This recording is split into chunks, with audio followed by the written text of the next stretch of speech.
Oh, here we go. Oh, ultimate save of 2016. That's how you rebound, people.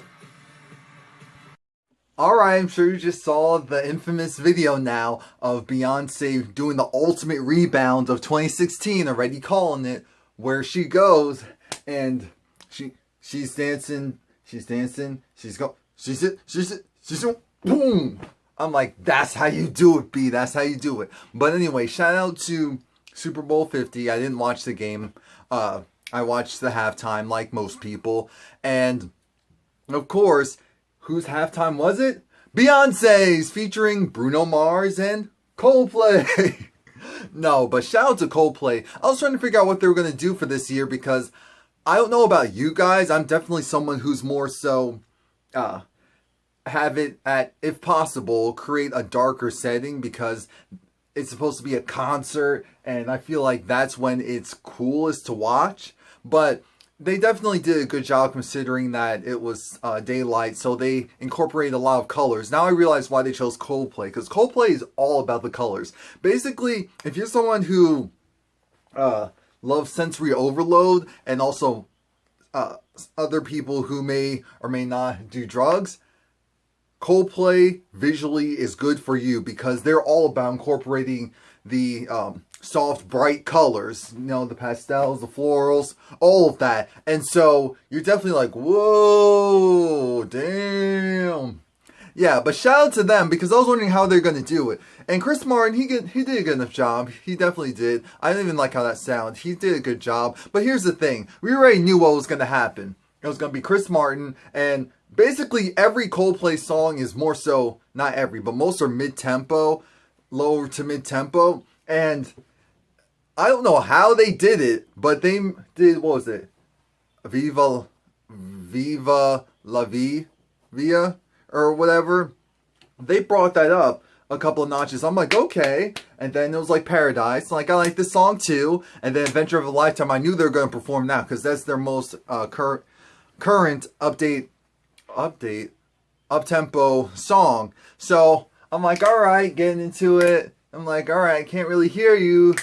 But did anyone else notice that they made sure to have that crowd amped? I don't know if it was Coldplay fanatics or what, but that crowd was going off. They knew the lyrics. I'm not talking about the stadium now. This is the stadium. It's just like they're watching because it's visually interesting, but a lot of people don't really know Coldplay like that.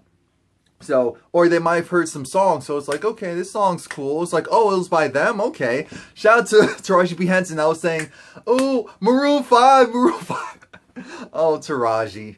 But anyway, it was really, like I said, it was really cool to watch because visually it was appealing.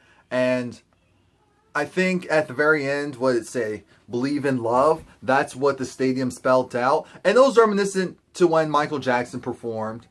And he had the whole stadium have these cards up and they all made different kids. But why did I just talk about Michael Jackson? Because I was looking at his Super Bowl performance. But yeah, NFL, you really think that you did Beyonce right and wrong. I was surprised that Beyonce performed Formation. I was impressed because I'm like, okay, this song just dropped and their mainstream didn't really pick it up yet. And so she performed it to give it exposure. And I love it because this song is anti so many things. Anti-police brutality, pro-Black Lives Matter, anti-conforming to what her daughter should look like. And it's like, okay, you guys complain about me necessarily not being black enough. But yet when my daughter, who has an afro, baby hair with an afro, you guys are mad. Like, come on now. It's as natural as you can get when you have this type of texture hair. But shout out to Beyonce because as soon as she came out, it was just like, well, next it was Bruno Mars. And Bruno Mars had Mark Ronson there DJing because he was doing this like B-Boys thing like he's been doing for the past 2 years now, really. Strongly 2 years. And it was to Uptown Funk. And I'm like, we forgot about this song, but I remember it was the jam type of thing. I was like, all right, get into it. But then he was doing choreography, and I don't know why, but I didn't know that Bruno could like move. Like, I know he kind of played around, because usually when he's performing, he has instruments and all that stuff, so it is kind of limited. But it was just him with a like a headset microphone and his guys, and I'm like, all right, the energy's coming back up, and then da da da, the Queen pops up, Beyonce. Whoa, sorry about that. Beyonce steps onto the scene. I'm like, wait a minute, why is it formation? But then I was thinking to myself, wait, hold up. How do you have Beyonce performing initially on the grass? I get it, it all came together, but still, she was initially performing on the grass as if this was like a pep rally, a high school pep rally. We'll say college pep rally. A college pep rally. And she's killing it, but I'm sure for people watching, it was kind of like, huh? That's Beyonce, right? Huh? Yo, Daryl, is that Beyonce over there?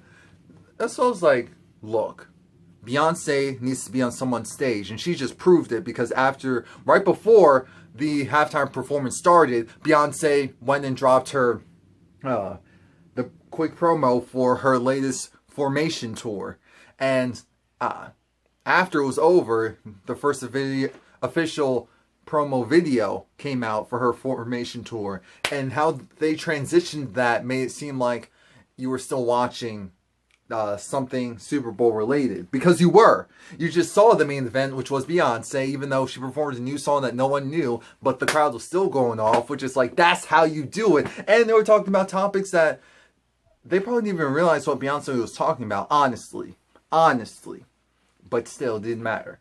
It was great. Who else was great? Like I said, Bruno was good. It was cool how they had the whole dance battle, Beyonce and Bruno Mars. That was very entertaining, because she was coming up, I think, from Formation, and then switched over to Crazy in Love, and Bruno Mars was reenacting Crazy in Love, and that was cute enough. And then they went and battled each other. But the interesting thing was, you have poor Chris Martin from Coldplay. It's like, this is Beyonce, this is Bruno, they like this, and then this is Chris Martin. It's like, yeah, let me in. I'm like, wait a minute, I thought this was your halftime performance. Like, visually it was your halftime performance, but entertainment value wise, it was their performance. I don't know what's going on. These halftime performance main acts need to get it together, because it happened to Katy Perry too. She got upstaged by a Left Shark and Missy Elliott. Missy Elliott makes complete sense, but shout out to Missy Elliott. I guess she has a new song out, or I don't know if that was just a teaser with the commercial that came on after Beyonce's commercial. But sorry, I'm just fidgeting with this. But yeah, what else? That was really it. I was thoroughly entertained. Like I said, got out my little floral pastel jacket because... But actually, hold on a moment. Oh yeah, shout out to Beyonce for paying homage to Michael Jackson with her outfit, because as we remember, when Michael Jackson performed at his Super Bowl performance, he had the black with gold trim jacket, leather jacket, and so she paid homage to him by doing that as well for hers, because it was her performance. She performed one new song that a lot of people didn't know, and they incorporated her first official single from Destiny's Child, Crazy in Love, and she stole the show, which was to be expected. So please like, comment, subscribe. Let me know what you think about the Coldplay halftime Super Bowl performance featuring Beyonce and Bruno Mars. That just didn't even sound right. It was the Beyonce, Bruno Mars, Coldplay Super Bowl. Tell me what you think. There we go.